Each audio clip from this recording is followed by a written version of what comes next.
Dobrodošli v Showcastu. Moje ime je Petra Kalan in vi spremljate prvi slovenski podcast, ki ima ime bolj šokantno od vsebine. V moji družbi danes človek 100 glasov, glasbeni virtuoz, Ježkov nagrajenec in imitatorski genij. Lepo pozdravljen, Tilen Artač. Živijo. Povej, kako si kje smo te ujeli, v kakšnem obdobju, takem delovnem? Trenutno sem v zelo delovnem obdobju, začenja se nova sezona oddaje Kaj dogaja, v soboto zvečer na prvem programu Televizije Slovenija, tako da smo pred volilni kampanji, samega materiala je več kot dovolj, oziroma upam, da nas bodo zasipali še z več materiala uporabnega, ampak zaenkrat smo nasploh, se mi zdi, s celim mandatom zdajšnje vlade zelo zadovoljni in ne glede na to, kaj se bo zgodilo po volitvah, upam, da bo pač ta bogata vsebina, ki je uporabna za nas satirike, nekako še vedno obstajala oziroma se še bolj bogatila, rasla kot plemenite kovine. Drugače pa ja, v redu. Ampak zdaj je tisto obdobje, vedno, ko se začne sezona, mora človek malo padati noter v formo, mora nekako začeti dobivati ta fokus, da iz tedna v teden lahko potem dobre izdelke. Je kondicija potrebna. Absolutno. Zdaj, kaj dogaja, se bova zagotovo še vrnila, ampak za začetek, jaz vsakega gosta prosim, če sabo prinese 3 osebne predmete, stvari, pa me zanima, kaj si ti danes prinesel, kaj te zaznamuje, predstavlja, kaj imamo tukaj pred nami. Zdaj, najprej je zelo zanimiv del oblačila, ki ga se res vedno uporabljam, tudi spodnja majica, ampak mora biti ta res rebrasta, pod ta starem. To so včasih, ko so plato betonirali, so ponavadi bili oblečeni v te spodnje majice. Jaz imam vedno oblečeno to spodnjo majico, tudi poleti. Nekako mi ta tak dober občutek me greje, da se ne prehladim. Za ledvica meni, da je to v redu, tako da vedno sem v teh spodnjih majicah. Če je zelo vroče, pa imam oblečeno samo spodnjo majico. Tako da to je taka stvar, ki me zaznamuje, tudi tisti, ki me dobro poznajo, rečejo, ja, ti imaš pa res spodnjo majico. Druga stvar je dirigentska palčka, s katero sem se spoznal nedolgo nazaj, ko sem začel s predstavo Klasični Artač, kjer nastopim tudi v vlogi dirigenta. Zdaj, sam sem že rane mladosti v svetu klasične glasbe, tako da nekako sem usvojil tistih par gibov, ki so nujno potrebni za vodenje simfoničnega orkestra, v mojem primeru Slovenskega mladinskega orkestra. Je pa bil tak poseben izziv in tudi sama klasična glasba, to je svet, to je panoga disciplina, kjer sem jaz doma in me zelo veseli, da sem se lahko tudi enkrat v življenju preizkusil kot dirigent, poleg tega, da sem sami predstavil Klasični Artač v vlogi, se pravi pripovedovalca, pevca in pa violončelista. Je bila prej ljubezen do imitacije ali do klasične glasbe? Do klasične glasbe, absolutno. Mislim, vse težko je reči, seveda, ko začneš obiskovati glasbeno šolo, se spoznaš s klasično glasbo, imitacije, sama satira, pa nekako jo spoznaš oziroma jo vzljubiš takrat, ko začneš dojemati to, ko razumeš, za kaj pravzaprav gre, oziroma ko začneš dojemati vse te like, ki sem jih jaz začel spremljati, poslušati. To so bili liki Saša Hribarja iz oddaje Radio Gaga. Tako da potem pač je ena in druga stvar postala del mojega življenja. Kaj pa klasična glasba, kaj pa so bili tisti prvi ustvarjalci, skladatelji, ki so se ti usedli nekako v uho? Je bil kakšen tak, ki te je premaknil že? Pa mogoče, ne vem, Čajkovski,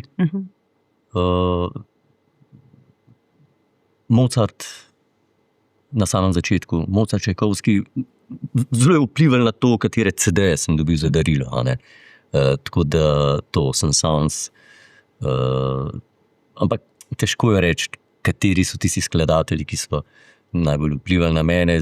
Najprej sem se spoznal kot violončelist s praznimi strunami, etidami, lestvicami in prstnimi vajami. A ne? Tako da to so tiste prve melodije. Rečemo, da so to pleve lestvice. Dur na začetku. Osnove, ne? Osnove, čisto osnove. Zdaj pa preden še podebatirava tudi o tvojih začetkih, pa še tretji predmet, ne, tale beli prah. To je pa rehidracijski prašek. Jaz vedno pred vsakim snemanjem spijem rehidracijski prašek, ki mi pomaga, no sem pa mečkan. Aha, zdaj pa nimamo žličke.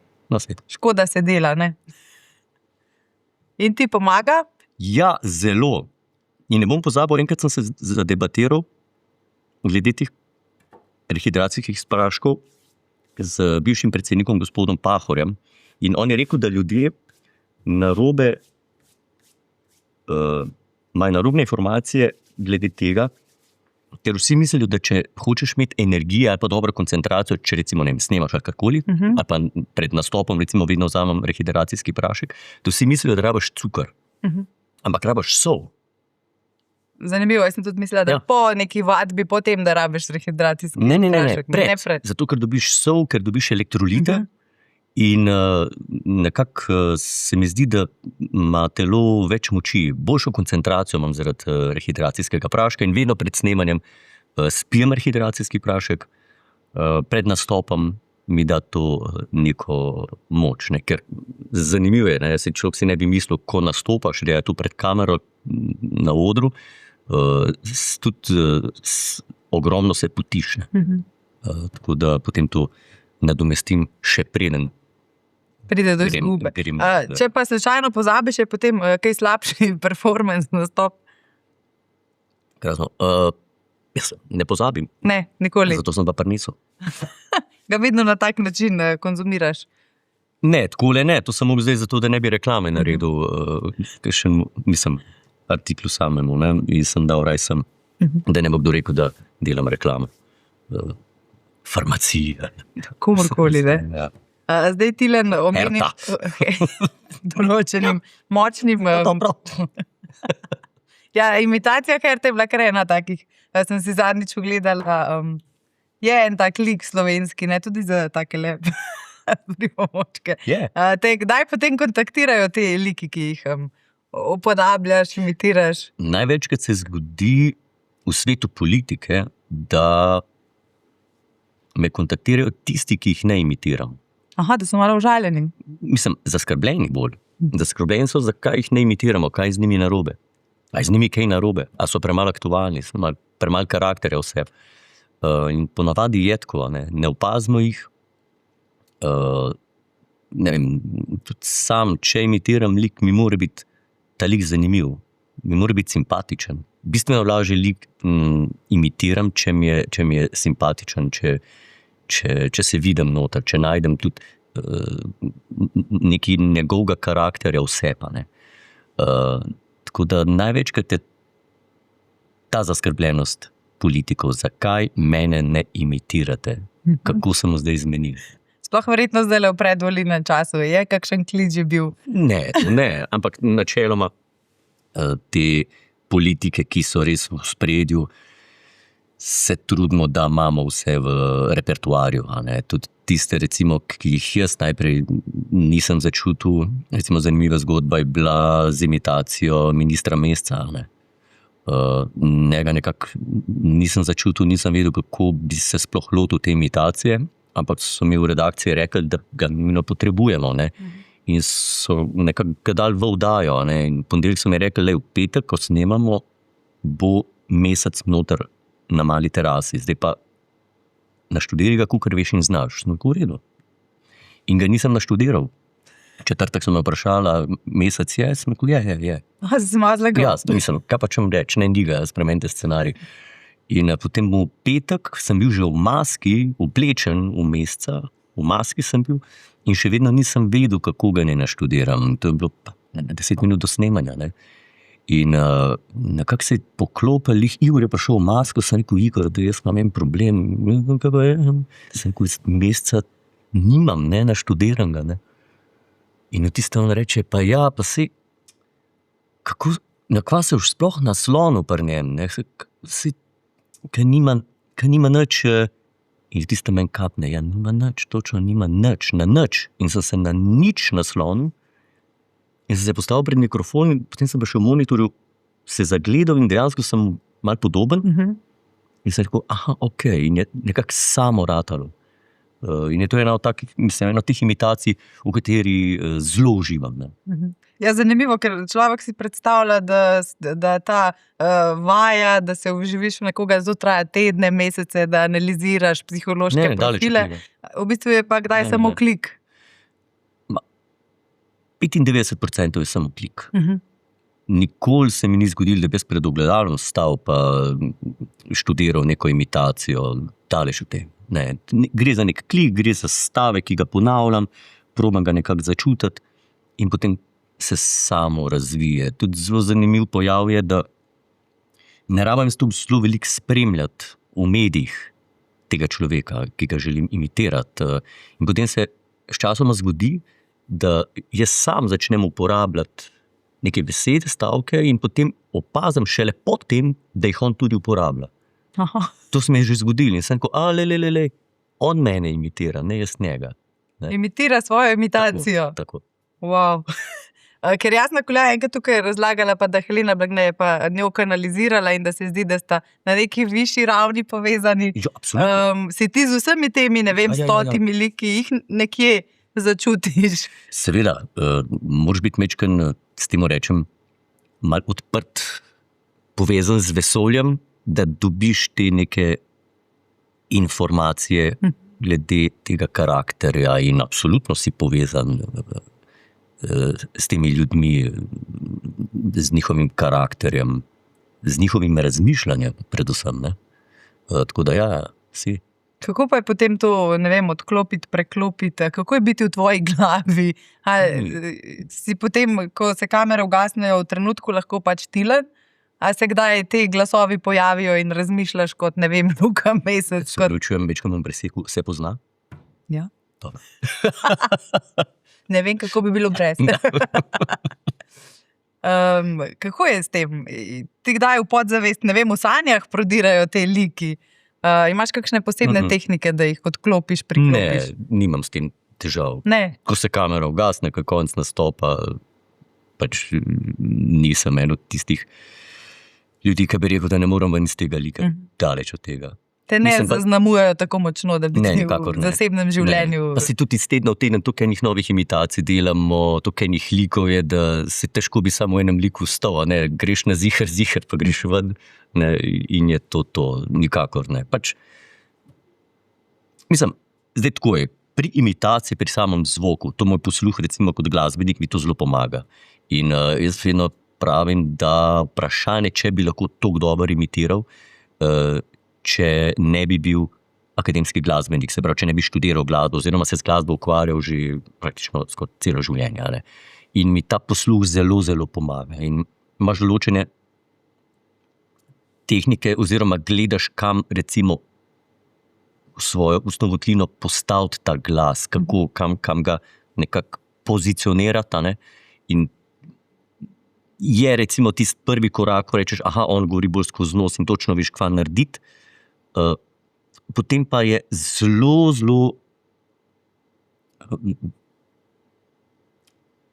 zelo prav pride, da se recimo oblečeš v podobne obleke, na snemanju recimo. Ne? Ko meni pripravijo kostum od tega lika, ko masko naredijo, nekako tudi preko tega lahko noter bolj padeš. To zelo pomaga. Ne? Samo da, ne vem, pri mesecu, samo da so mi dali rekelc njegov, oziroma ta pulover in tako naprej, da so mi tukaj poudarili, tukaj na obrazu, to črto, ki jo ima, oziroma gubice. To zelo pomaga pri imitaciji, da res ta glas naredi še bolj podoben. Vsi ti detajli so nekako zelo pomembni. No? Zdaj, za Luko Meseca si rekel, da to je bilo v bistvu nek klik. Kateri lik si pa mogoče najdlje, da si se res mučil z njim, da si želel osvojiti imitacijo? Ko sem bil še na začetku svoje imitatorske kariere, sem se lotil imitacije bivšega predsednika gospoda Kučana. In ne da sem, mogoče malo dlje časa sem potreboval, potem sem tudi s Sašotom Hriberjem sva potem nastopala enkrat na nekem dogodku, kjer je bil v publiki tudi gospod Kučan in njegova soporoga, gospa Štefka. In po nastopu je gospa Štefka stopila do mene in je rekla: "Glas je isti, sam mal mlajši je." To pa so take lepe pohvale. Seveda so in meni je vedno všeč, da se človek, ki ga imitiram, da se ob gledanju imitacije moje, da se on dobro počuti, da mu je všeč. Tudi namen moj je, da probam prikazati človeka v res tisti dobri, pozitivni luči. No, se mi zdi to zelo pomembno. Si imel pa kar, bi rekel temu, srečo, ali je bila to usoda, da vaju je takrat z Juretom Godlerjem Sašo Hribar povabil, ne kar na pamet, če sem prav razumela, da pridete v Radio Gaga? Ja, seveda je bila sreča. Mislim, tudi sreča je bila, jaz sem Sašota sem jaz dojemal kot mentorja. In za moje pojme je bil zelo dober pedagog, ker je dal lih toliko materijala, vedel je, nekako čutil, koliko materijala mi dati, kakšen material mi dati, da sem jaz potem lahko okoli tega materijala začel ustvarjati. Ne. In je bil on za moje pojme zelo dober pedagog. Pa tudi jaz, ker sem v glasbenem svetu, v svetu violončela, klasične glasbe, je zanimivo, ti imaš vedno pouk s pedagogom 1 na 1. Ker je bistveno drugače. Ti študiraš nek faks, kjer si v predavalnici in je noter 50-100 študentov in en profesor. Ne. V svetu glasbe je vedno 1 na 1. Tako da sem jaz nekako zelo bil vedno skoncentriran. Zdaj, je bil to pogovor oziroma ura violončela ali pa ne pogovor s Sašotom glede imitacij. Tako da sem to zelo probal srkati to znanje, te kvalitete, ki so jih te ljudje imeli oziroma jih imajo. Koliko je bilo mogoče treme prisotne? Jaz ne predstavljam, da pri 17-18, da kar naenkrat tvoj idol, rata tvoj mentor, ne, z njim v bistvu delaš. Je kaj treme, je tega strahu, spoštovanja, ali samo greš s tokom, ker si mlad in nor? Ne, seveda je. Ne, ko sem ga prvič srečal na hodniku na RTV-ju, sem ga pač samo gledal in mi je bilo to... Ampak se to ni bilo samo takrat. Daleč od tega. Jaz sem vedno čakal v oddaji Radio Gaga moment, ki se ni zgodil toliko velikrat, ampak to je bil nek moment, ko je Sašo nekako, ko ga je izstrelil z likom, izstrelil ga je in je to padlo not v karakter tega lika, da je bilo to nekaj neverjetnega. In to je bil neka taka poseben moment se je zgodil v studiu. In enkrat, nikoli ne bom pozabil, je imitiral Angelo Žmoh-Žnidaršič, ne, in je imitiral in padel noter, neko zgodbo je pripovedoval in v tistem, kar slina mu je tekla, da toliko je noter padel. In to je bilo meni nekaj neverjetnega, kako lahko toliko padeš not v lik, pa to je bil izmišljen lik. Ne. In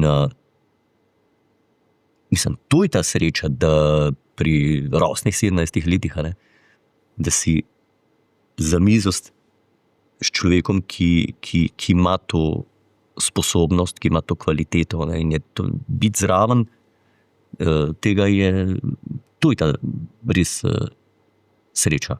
Ja. Kako težka pa je bila potem odločitev ekipe?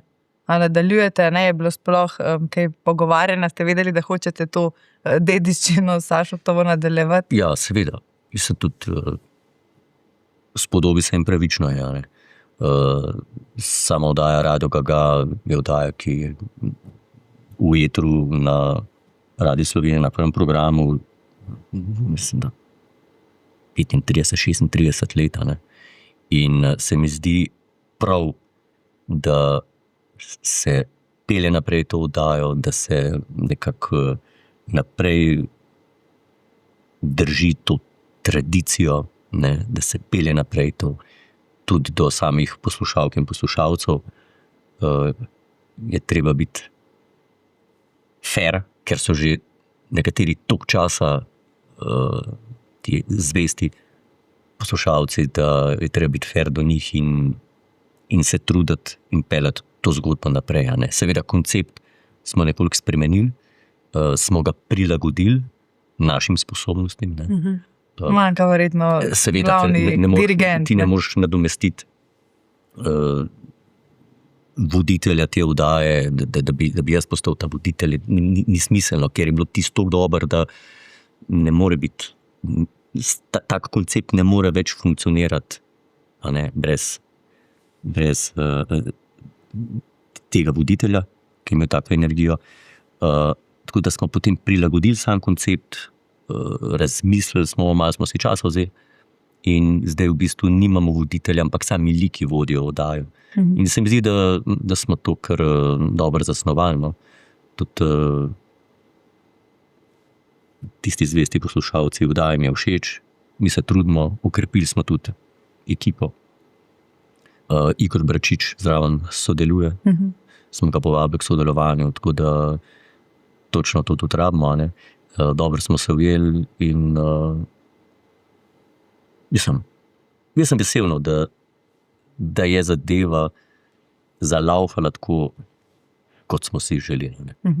Imaš zdaj tako v glavi monologe, kaj bi zdaj Sašo naredil, kako bi on reagiral? Je to v vas vseh, ki ste z njim ustvarjali? Ja, zelo zanimivo je, da vsak petek pred oddajo sigurno pride za kratek čas debata. To je res zanimivo. No. Nekdo nek stavek reče, ali neko zgodbo na hiter, ali nek joke pade na to. Tako da, ja, absolutno. Kaj pa je mogoče tisti najpomembnejši nauk, ki si ga od njega prejel? Ali je bilo celotno to opazovanje njegovega ustvarjanja ena velika šola? Prvo tak nasvet njegov je bil glede intervjujev. Je rekel, nikoli ne odgovarjaj na vprašanja, vedno povej tisto, kar ti želiš povedati. Pusti, kaj te vpraša, to nima nobene veze. Ti povej tisto, kar želiš. Zelo političen način. Se vam zdi? Ja. Zdaj, če se mogoče vrnemo še, kaj dogaja nova sezona. Kaj vse pripravljate? Boste kaj spreminjali vsebino, dinamiko? Seveda, nov koncept, oddaja je daljša. Ekipa se je okrepila, nova scena, ful dobra. Oziroma v silvestrski oddaji smo že posneli na tej sceni oddajo, tako da res zelo veliko novih stvari se bo noter zgodilo. In me veseli, no, da smo v ekipi vsi izga mnenja, da se more skozi nekaj spreminjati v same oddaje, pa tudi če je nekaj minimalno. Tudi držimo se tega recimo v Gagaju, samo da se nekaj minimalno spremeni. A so rata neki novi liki, ali koncept mečen drugačen, karkoli, samo da ni isto, oziroma da ni enako, kot je bilo prejšnjo sezono. No. In se mi zdi, da smo kle zelo zvesti tej politiki, da vedno nekaj probamo, poskušamo nadgraditi, okrepiti. Se mi zdi, da nam gre dobro in sploh pa ta nova sezona, ker je koncept res drugačen, scena nova, daljša oddaja, nove rubrike, zelo zanimive, tudi novi člani ekipe in bo, se mi zdi, nek tak, oziroma je, ne vem, kdaj gre ven ta intervju. Po prvi oddaji. Ok, potem pa je... Za vami je že prva oddaja. Je že prva oddaja za nami. Izredno uspešna, ne? Zelo. Odzivi so krasni. Še ploskajo. Ja, zdaj ste taka oddaja, nastavljate ogledalo družbi, politiki. Kakšno odgovornost čutite kot ustvarjalci, ne? In kako pogosto hodite po kakšni meji dobrega okusa? Se ti zdi, da se to kdaj zgodi? Se vam to kdaj očita? Pa ja, ampak tudi v ekipi smo, bom rekel, mislim, znamo nekako procent, ali je to čez, ali ni čez. Včasih moš mečken nit čez, pa si reči, da to pa ni šlo čez. Včasih se mečken zabremzamo, pa rečemo, to ni v redu, to je narobe.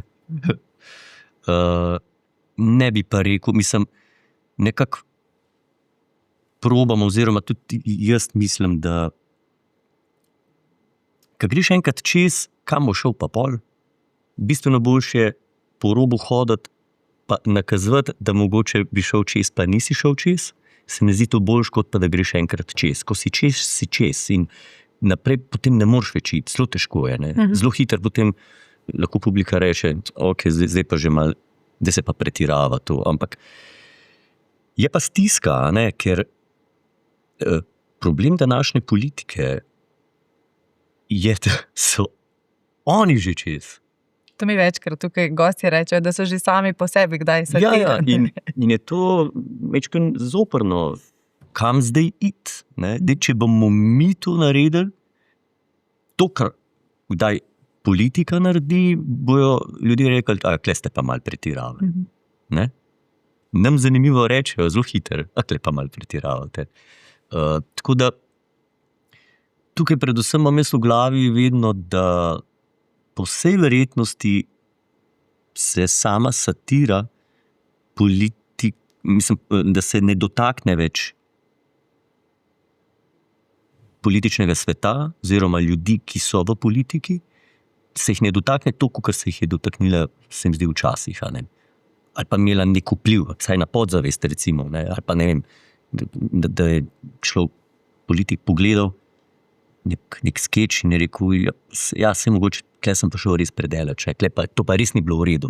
Se mi zdi, da ni več toliko tega, kot je, da damo s tem gledalkam in gledalcem neko, da jih pomirimo, ko vidijo nek naš skeč, da rečejo, ok, ja, saj tisto, kar so res naredili v politiki, ok, pa sem prav videl, pol ni nič narobe z mano, ker meni je bilo tudi čudno tisto, ok, v redu. Nekako se mi zdi, da sama satira bolj združuje, pa povezuje publiko, kot pa nekako, da imamo nek še vpliv na politiko samo, oziroma na ljudi, ki se ukvarjajo s politiko. Se pojavljajo kdaj kakšni pritiski, kaj lahko, kaj ne? Se počutite svobodni pri svojih pisanih scenarijev? Ne, da bi vedel. Do mene to nikoli ni prišlo. Absolutno se počutim svobodnega, ker če bi prišel moment, kjer se ne bi počutil svobodnega, bi v tistem trenutku se nehal s tem ukvarjati. Bi odreagiral? Ne bi odreagiral, samo umaknil bi se. Samo umaknem se. Kaj pa te imitacije? Ker ne vidim smisla v tem, zakaj bi neki delo, pa se nekaj bojeval za... Ne. Mislim, meni v prvi vrsti je zelo pomembno pri oddajah in pri oddaji Rado Gaga in oddaji Kaj dogaja, da v prvi vrsti se ljudje nasmejijo, da se ljudje razvedrijo. To je meni na prvem mestu. Potem pa šele nastavljanje ogledala in vse to, kar... Posledično. Ja, ampak jaz mislim, jaz sem tak človek, da v prvi vrsti me zanima, a je to smešno, a so se ljudje kle nasmejali, a jim je to všeč, a smo jih sprostili s tem, potem pa še vse ostalo. So te kdaj vabili mogoče v politiko? Ne. V kakšno stranko, v kakšno ne, nikoli. Svetniško skupino? Ne. Nisi prejemal teh vabil? Ne, po moje čutijo, da če bi se začel s politiko ukvarjati in bi šel po Sloveniji z kamionom ali avtobusom, kakorkoli, in se postavil tam na oder in nagovoril zbrano ljudstvo, se začel režati sam sebi. Ne vem, če bi zdržal. Ne bi tako zelo resno jemal tega. Pa kaki. Si pa tudi bil zmagovalec oddaje Znano bralec ima svoj glas. To pa je bila ena čisto drugačna izkušnja, verjetno, ne? Še peti zraven, se oživeti v te bolj pop kulturo, ne tako politične like. Kako se spominjaš teh časov? Mislim, tam sem se prvič srečal s pevskimi imitacijami. Jaz izhajam iz pevske družine Moja mama je več kot 30 let pela v zboru Slovenske filharmonije. Stric je bil dolgoletni član slovenskega okteta, tenorist. Mama je bila altistka, oziroma še vedno. Tako da pri nas v familiji se je vedno pelo. Nikoli pa se nisem učil petja. Ali pa da bi rekel, zdaj pa želim nekako priti do tega, da bom imel tehniko, da bom znal pravilno pet, ker pa je dober za pevske imitacije. Če si ti postaviš nekako pravilno glas, nimaš več toliko možnosti, kakor sem prej govoril, postavljati glas malo v nos, malo v grlo in tako naprej. In je to v bistvu bilo, oziroma je to super za mene. Imam pa absolutno zelo dober posluh in malo tudi znam, seveda pet, imam to v genih, hočem povedati. Ne? Tako da takrat sem se srečal prvič s pevskimi imitacijami, dobro sem se znašel, zelo sem užival v tem projektu, fantastičen projekt bil, zelo zanimiv, tudi ta tedenska rutina je noter, ker padeš, vsak teden moraš nov lik naštudirati, novo točko naštudirati in ko enkrat padeš noter, je to zelo fajn. In v bistvu tudi malo iz tega je pola ratala rubrika Mala terasa. Ne? Oziroma, na začetku je Mala terasa bila mišljena, da sta dva modela na terasi, ki pojeta komade, ampak potem smo pa zelo hitro videli, da je super, da se mene obleče v lik, da se mi naredi masko, da se spremenjamo kostume in da imitiram tega original pevca. Tako da težko se pa odločim, kje bolj uživam, so to pevske imitacije ali govorne imitacije in ena in drugo mi je super, se dobro počutim. Imaš kakšen ta pevski lik, ki ga še posebej rad obnoviš, ponoviš, da se večkrat pojavi, kdo ti je tako ljub? Vili Resnik, Jan Plestenjak, klasiki slovenski. Pero Lovšin, to so liki, ki sem najdel vse tudi njihov karakter. Jože potrebuješ. Jože potrebuješ, absolutno, Svetlana Makarovič in tako naprej. Mislim, jih je kar dosti. Z večino teh si se že srečal, si nastopal. Kakšni so pa potem to odzivi, je kdo malo jezen nate, se samo reflektira? Ne. Zanimivo je bilo, ker sem Vilija Resnika imitiral v eni Mali terasi, dosti na začetku me je klical, pač vedno se jim zdi to fajn, so navdušeni, ampak je poprašal, ti pa kako zdaj ti, a ti kako ti je pevska kariera toliko, mislim, se mi zdi, da je bil malo zaskrbljen. Da bi mu vzeli hodil, ne? Te pa misliš ti zdaj s tem, to zdaj profesionalno, pa to sem kako pa, ne? Tako da ja, no. Zanimive so te imitacije. Imam pa še eno vprašanje. Ne? Pred en intervju sem brala, pred dobrimi 10 leti so te vprašali, kje se vidiš čez 10 let. Okay. Veš, kaj si odgovoril? Vem. Kot Ifigenija, mislim, da... Hodil bom oblečen po cesti z lasuljo na glavi, z violončelom na rami in oblečen v svoj najljubši lik Ifigenijo. Si to že udejanil? Kdaj sem to rekel? 10 let nazaj? 13 let. 13 let nazaj. Je prišlo do tega trenutka. Že 3 leta bi mogel. Zamujaš. Že 3 leta mogel obleči Ifigenijo hoditi po svetu. Ifigenija je en tak lik, definitivno. Ki analizira malo, kaj je ona, psihologinja? Original lik. Original lik je bil, mislim, je bila gospa psihologinja v osnovni šoli. Tako da zelo dobro so se razumela. Na hodniku, mislim, nisem doskrat bil pri njej. Na hodniku sva pa se dnevno srečala in večkrat se je pogovorila. Kakšen si bil zanimiv, takrat, ko si po hodnikih osnovnih šol hodil? Bolj umerjen. Nisi se ven metal pa nastopal? Pa ne, niti ne. Bolj umerjen, ampak z gospod psihologinjo sva se pa zelo dobro razumela. Ampak sva se vedno sva se šalila. Ne? In ona je to zelo, zelo razumela.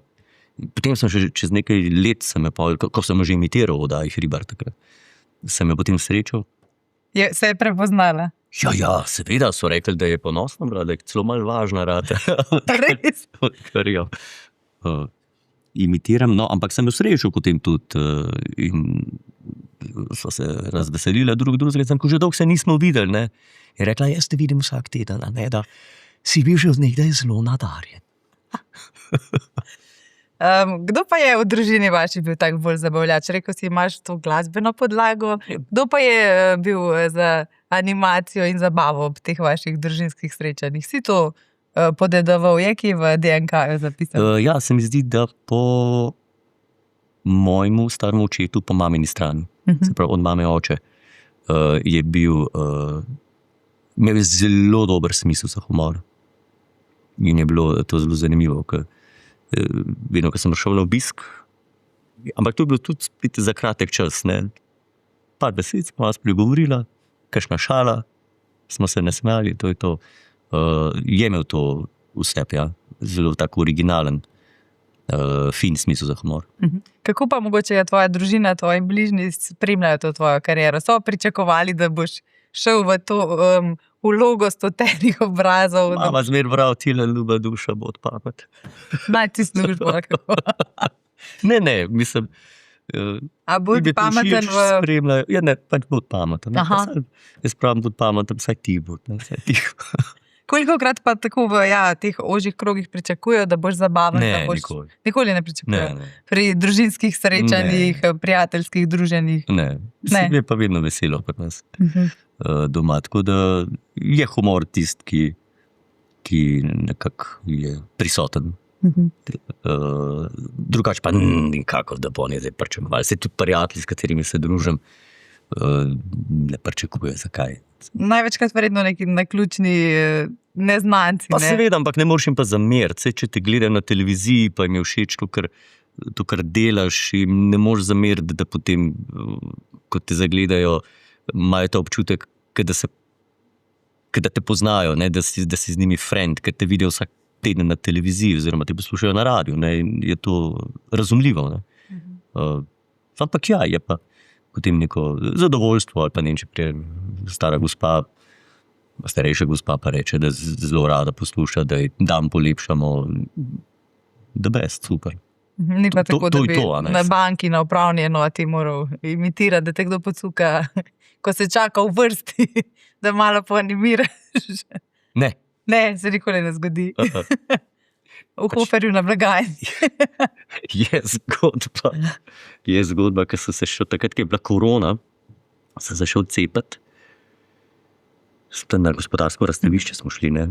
In jaz tja pridem, tako že ti igle, pa to, ne, nimam jih, mislim, mečko imam očitno strahu pred tem. Jaz sem tja prišel in je pač bila tam gospa, sestra, ne, in je rekla, pridite pogledat, kdo je prišel. Aj se je pozvala. Jaz pa se gospa, ne, to ste že tako, ko sem bil, ne, se nisem dobro počutil. No, ampak potem so me zelo lepo skrbeli, so me dali ležati, tam so me cepali, tako da sploh vedel nisem. To je to, no. Ampak se zgodi, no, da te takih momentih pa to mečke, treba zdaj to, ampak razumeš. No. Zdaj na sceni si že več kot 20 let, koliko, 22, 23, od 18. leta na... 17 let od leta 2004. Se je že kdo lotil imitacije Tilna Artača? Ne. Že obstaja ta junak? Žal ne. Ne, se že kar ni zgodilo. Ne.